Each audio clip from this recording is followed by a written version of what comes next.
지지리도 운 없는 인생이어도 하나 있는 딸아이 때문에 열심히 살았더니 딸아이도 엄마를 닮은 건지 제 더러운 팔자 그대로 물려받은 것 같습니다. 처음 가졌을 때부터 딸아이에게 미안한 게 이만저만이 아니었는데 결혼 앞둔 지금까지도 사나운 엄마 팔자 때문에 딸아이가 고통받게 되네요. 우선 사연을 말하기에 앞서 제 소개부터 하겠습니다. 순탄치 않은 인생 굴곡을 걸어온 50대 여자입니다. 저는 지방에 있는 가난한 집에서 태어났어요. 그런데도 어렸을 때 멋모르고 허영에 부풀어서 배우가 되겠다는 꿈이 있었어요. 부모님은 배우는 뭐 아무나 하는 줄 아냐며 허튼 생각일랑 접고 얼른 시집이 나가서 애나 낳으라고 독촉을 하셨어요. 제가 진지하게 말씀을 드리고 설득을 해보려고 해도 도저히 말이 통하지 않았습니다. 심지어는 저 몰래 같은 마을에 사는 이웃남이었던 기름집 주인한테 저를 몰래 시집 보내려고 하셨습니다. 저보다 10살이나 많았던 데다 원래 결혼했던 아내를 패서 아내가 도망간 거라는 소문이 자자한 사람이었죠. 저는 결국 꼭 배우로 성공할 거란 쪽지만 남기고 부모님 몰래 집을 떠나 서울로 상경했습니다.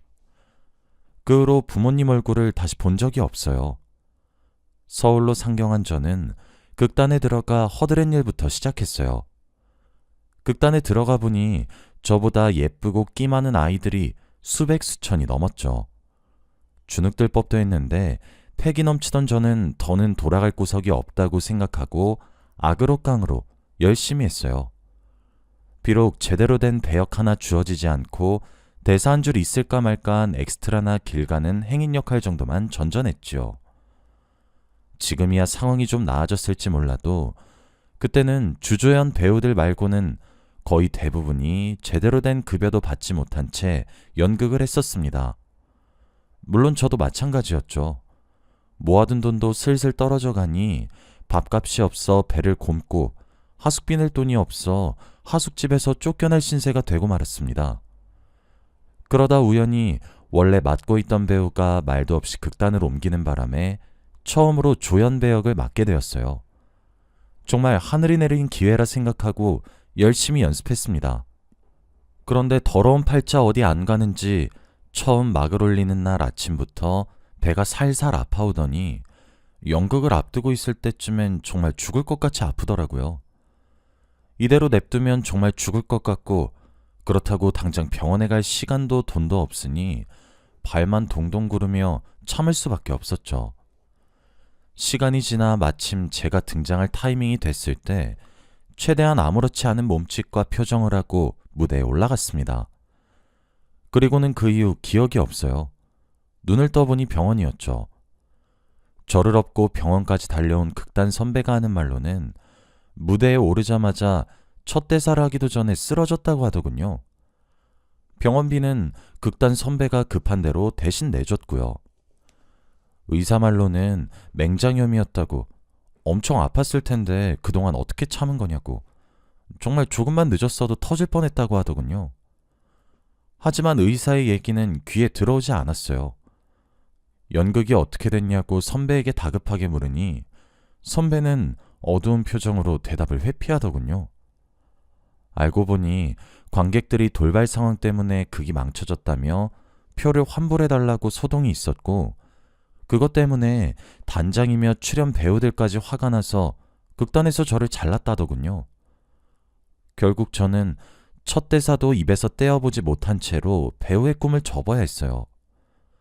더 이상 가진 돈도 없으니 하숙집에서도 쫓겨날 게 분명했고 저는 돌아갈 곳이 없는 그야말로 앞길이 막막한 상황에 놓였죠. 그나마 다행이라고 할 수 있었던 건 제가 쓰러진 일을 계기로 저를 업고 병원까지 와준 극단 선배와의 인연이 깊어져 제 사정을 알게 된 극단 선배와 함께 동거를 시작한 거였어요. 그 남자는 다행히 저보다 재능 있는 축에 속해서 간간히 조연이나 단역 배역을 맡고 돈을 벌어오긴 했어요. 저는 그 돈으로 살림 꾸리고 그랬죠. 지금으로 따지면 거의 사실혼 관계나 다름없었습니다. 그것도 모자라 저는 그 남자의 아이까지 임신을 했었어요. 비록 유산하긴 했지만요. 그 남자는 알고 보니 겉과 속이 다른 남자였어요.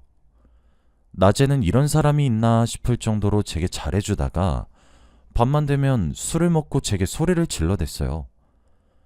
저보고 죽을 뻔했던 목숨 살려주고 갈 곳 없는 거 걷어주기까지 했으면 감사하는 마음이 있어야 할 거 아니냐고 저를 무슨 노예처럼 다뤘습니다. 손찌검 하는 건 기본에 외출도 함부로 못하게 하고 이런저런 말로 제 인격을 모독했죠. 아이를 유산하게 된 이유도 그날 그 남자가 술을 먹고 제 분에 못 이겨 저를 밀쳐서 바닥에 넘어져서 그렇게 되었습니다. 유산한 걸 알게 된 남자가 미안하다고 자기가 잠시 미쳤었다며 자책하는데 바보 같은 저는 그걸 보고 또 마음이 약해져서 그 남자를 용서하고 계속 함께 살았어요. 진짜 제가 미쳤었죠. 아니나 다를까 그 남자의 사과는 또 말뿐이었고 금세 본 모습으로 돌아와 술 마시고 손찌검하고 소리 지르는 일이 이어졌습니다.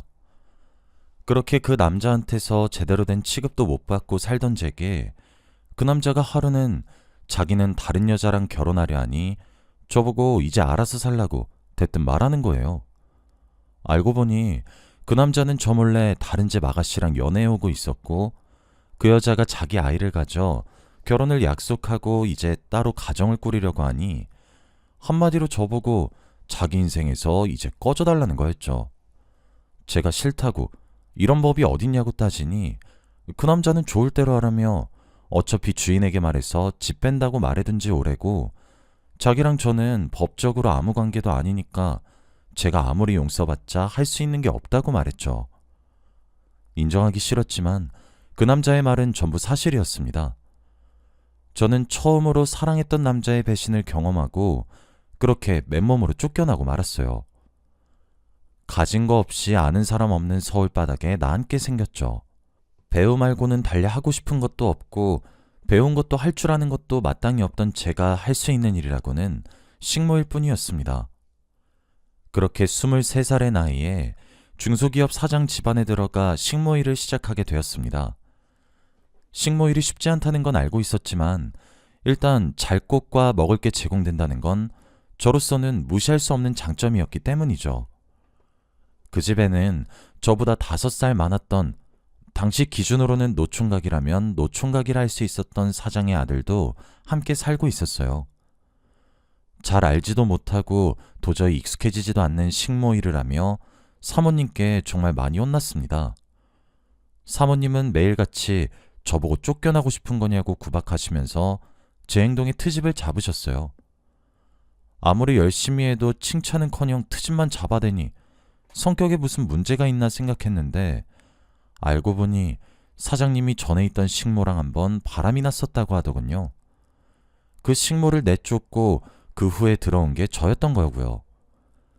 예전에는 그런 일로 이혼하면 여자를 더 뭐라 했던 사회 분위기였기 때문에 사모님도 참고 살곤 있지만 저를 볼 때마다 아무래도 전에 있던 식모 생각이 나서 많이 예민한 거겠지 생각을 했습니다. 그런 일을 참고도 식모 일을 계속할 수 있었던 건 전부 사장님의 아들이었던 도련님 덕분이었습니다. 또 별거 아닌 트집으로 제가 혼나고 있으면 도련님은 은근슬쩍 사모님께 할 얘기가 있다면서 제가 구박당하는 걸 막아주셨어요. 그리고는 사모님 사장님 몰래 제 방문 앞에 초콜릿도 두고 가시고 가끔씩 제가 심부름으로 장보고 돌아가는 길에 만나면 장바구니를 집까지 대신 들어다 준다거나 그러면서 알게 모르게 호감을 쌓아갔습니다. 나중에 도련님께 왜 그렇게 잘해주려고 노력했냐 하니까 처음에는 연민이나 동정 같은 거였다고 하더군요. 그런데 갈수록 이해하기 힘든 감정이 생겨났고 자기는 그게 사랑이라 느꼈다고 하는 겁니다. 도련님의 고백에 제 마음도 흔들렸고 더 이상 숨기는 건 도리가 아니라고 생각해 예전에 극단에서 있었던 일과 식모가 되기 전까지 있었던 일을 밝혔습니다. 그랬더니 도련님은 그런 건 중요하지 않다고 중요한 건 지금 함께 있다는 거라고 말해주더군요. 저는 제게 무슨 일이 있어도 감싸줄 것처럼 아량이 넓은 이 남자에게 돌이킬 수 없을 정도로 빠져들게 되었습니다. 그리고 곧 사장님 부부에게까지 도련님과 제 사이를 들키게 되었습니다. 사모님은 당연히 자기가 아들까지 보잘것없는 식모한테 뺏겨야겠냐면서 눈이 뒤집혀라 반대하고, 사장님은 전에 있던 식모랑 바람을 피워놓고도 자기 아들만은 식모랑 만나면 안 된다는 건지 반대하셨어요. 그런데 도련님은 28살이나 먹고 자기가 왜 부모님 하란대로 해야 하냐며 오히려 당당하게 나가셨어요. 도련님이랑 말이 안 통하자 사장님 부부는 결국 저를 차례셨습니다. 그랬더니 이 저돌적인 남자는 자기도 가정 꾸릴 정도로 벌만큼은 번다면서 자기 부모님께 대든 후 집을 나와 저와 함께 살겠다고 하는 게 아니겠어요? 그 남자는 자기의 아버지 회사 일을 물려받지 않고 한의사 일을 하고 있었던 탓에 집안의 도움 없이도 돈을 벌 수 있었거든요. 그리고 정말로 그 남자와 저는 반대에도 굴하지 않고 식을 올리게 되었어요. 한의사였던 남편 덕분에 저는 태어나서 처음으로 풍족한 삶이라는 걸 경험해 볼 수 있었습니다. 종종 고기 반찬도 먹고 옷도 여러 벌 사고 넓은 집에서 사랑하는 남편과 함께하는 행복한 시간을 보냈죠. 그리 오래 지속되진 못했던 행복이었지만 제게는 아직도 어제처럼 생생한 기억으로 남아 있습니다. 서로 죽고 못 살던 남편과 제 사이에는 금세 아이도 들어섰어요. 눈에 넣어도 아프지 않을 딸아이가 태어난 지 얼마 지나지 않아 평생 갈 것 같던 이 행복도 깨지게 되었습니다. 어느 날 아이를 업고 남편이 집에 돌아오기만을 기다리고 있는데 올 시간이 지나도 도저히 올 기미가 안 보이는 거예요. 그때 전화가 와서 받아보니 병원 응급실이라고 하더군요. 응급실이라는 소리에 불길한 예감이 들었어요. 아니나 다를까 남편은 집에 오는 길에 음주운전 차량과 부딪히는 사고로 목숨을 잃고 말았습니다. 오늘 아침만 해도 다녀오겠다며 출근한 사람이 싸늘한 주검이 되어 돌아오니 정신이 나갈 것 같았어요. 와중에 등에 업힌 아이는 영문도 모르고 제가 오열하니 같이 따라 울고 난리도 아니었죠. 소식을 듣고 달려온 그 남편의 부모님은 병원에서 제 뺨을 있는 힘껏 짝소리가 울려 퍼지도록 치고는 제 멱살을 잡고 이리저리 흔들면서 온갖 독설을 퍼부었습니다. 식모 주제에 순진한 우리 아들 꼬셔서 몰래 살림까지 차려놓고 얼마나 지났다고 우리 아들이 죽었다는 거야? 죽어도 네가 대신 죽었어야지. 우리 아들 살려내란 말이야. 남편 부모님은 아들이 죽었다는 걸 알고 손주라도 데려갈까 싶었는데 손녀라는 걸 알고는 저보고 하등 쓸모없는 것 이렇게 딱 한마디 하고 돌아가시더군요. 그런 와중에도 차라리 딸아이라 다행이다 싶었어요. 아들이었다면 무조건 빼앗겼을 테니까요. 남편이 죽고 세상에 딸과 달랑 둘만 남겨진 저는 남편이 남긴 조그만 돈과 보험금으로 먹을 거 아껴가며 입을 거 아껴가며 겨우겨우 딸을 키워냈습니다. 딸이 조금 자란 후에는 어린이집에 맡기고 슈퍼 계산원으로도 일하면서 악착같이 살아갔어요. 그리고 아끼고 아껴 모은 돈으로 붕어빵 장사를 시작했습니다. 다행히 딸아이가 너무 잘 자라줘서 저는 딸아이 하나 보면서 열심히 살 수 있었어요. 딸은 홀몸으로 자기 키우는 엄마 꼭 제 손으로 호강시켜줘야 한다면서 누구보다 열심히 공부했어요. 고등학생 때도 장학금을 타서 저를 자랑스럽게 하더니 이름 있는 대학도 전액 장학금 받고 합격해서 제게 큰 기쁨을 안겨다 주었죠. 솔직히 아버지 없이 저 혼자 잘 키울 수 있을까? 많이 걱정을 했는데 그 걱정이 무색할 만큼 엄친 딸의 정석으로 자라주었습니다. 한때 배우 준비하겠다며 철없이 굴었던 제 옛날 모습이 생각날 만큼, 아니, 저보다도 더 예쁜 숙녀로 자라주었죠. 그런데도 딸아이는 대학까지 와서도 아직은 남자 사귈 마음이 없다면서 찬찬히 생각해보겠다고 했어요. 분명 딸아이를 남자들이 가만둘 리가 없었는데 딸아이는 정말 대학 다니는 내내 남자친구 만나는 모습은커녕 아는 남자도 없이 살았어요. 처음에는 저도 겪었던 일이 있었으니 그래, 너무 어린 나이에 아무 남자 만나서 상처받는 것보다 만나도 남편처럼 제대로 된 남자 한 명을 만나는 게 차라리 낫다 생각했어요. 그런데 딸아이는 대학을 졸업하고도 딱히 이성을 만날 생각이 없어 보여 도리어 제가 초조해졌습니다. 저러다가 시집은 제대로 가려나? 시집 너무 늦게 가도 안 좋은데? 하면서 뭐든 혼자 척척 잘해내던 딸아이 앞길이 처음으로 걱정되더군요. 그런데 그 걱정이 무색하게 딸아이는 대기업 입사하고 얼마 지나지 않아 제게 소개시켜주고 싶은 사람이 있다면서 한 청년을 데려오더군요. 밖에 잘 다니지도 않고 대학 때는 학점 따야 한다며 졸업하고는 취업 준비해야 한다며 늘 책상머리에 앉아 공부만 하던 딸내미가 언제 또 만나서 사귀게 된 건지 내심 궁금하기도 했죠. 그 청년도 꼭 저희 딸아이처럼 인물도 훤하고 어른인 저한테 늘 싹싹하게 굴어서 천생연분이라 둘이 이제야 만나게 된 건가 보다 싶을 정도로 제 마음에 아주 쏙 들었습니다. 딸아이가 데려온 그 남자는 외모나 인품은 기본에 옵션으로 집안도 좋고 직업도 회계사였기 때문에 제 입장에서는 더할 나위 없는 사윗감이었어요. 남자 보는 눈은 저보다 나은 것 같아서 다행이었죠. 그리고 무엇보다도 딸아이와 예비 사이가 너무 사랑하는 것처럼 보였기에 감히 반대할 생각도 안 들었습니다. 딸아이의 행복이 곧 제 행복이었으니까요. 문제는 남자 쪽 집안이었습니다. 예비 사위 집안에서 저희 딸 보고 아버지 없이 자란 데다가 집안도 볼품없고 도저히 급이 안 맞아서 자기 아들 못 주겠다고 하더군요. 그 말을 전해 듣는데 딸아이한테 어찌나 미안하던지 차마 말로 다 할 수 없었어요. 자기 엄마가 남편 잡아먹은 더러운 팔자라 아빠 없이 자라온 것도 모자라 졸지에 사랑하는 사람이랑 결혼도 못하게 되는 건가 싶어서요. 이대로 딸아이 앞길에 장애물로 남는 엄만 되기 싫었기에 예비 사위댁에 전화해서 한 번만, 딱 한 번만 같이 식사해보고 그러고 난 후에 다시 재고해보시라고 저자세로 연락드렸습니다.